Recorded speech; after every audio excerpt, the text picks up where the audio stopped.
درت فقت صليت طلبت سماحه من با عيطت ليه، طلبت من خوتي كاملين خواتاتي، الطبيب اللي معايا،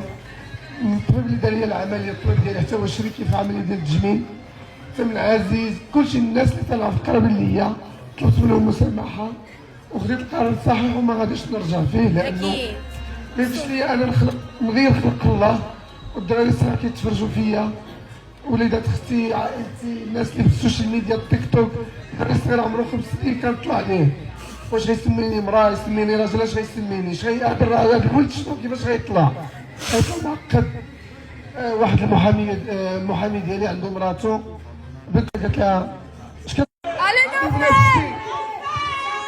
اختي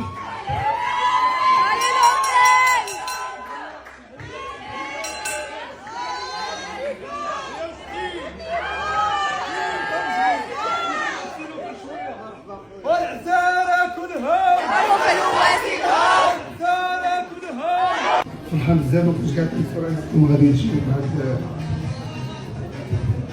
كاين الناس كثره والحمد لله. انا من البارح وانا لدرجه انه مشى لي الصوت، كان بزاف ديال الحوايج، قصرت في عائلتي، شوهت عائلتي، شريت بزاف، شريكي ما كنتش كنرضى نجلس قدامه،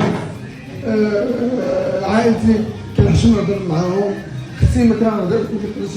نعنقها اول مره بعد 7 سنين، اليوم عاد عنقتها لانه ديما كنت كنبعدها،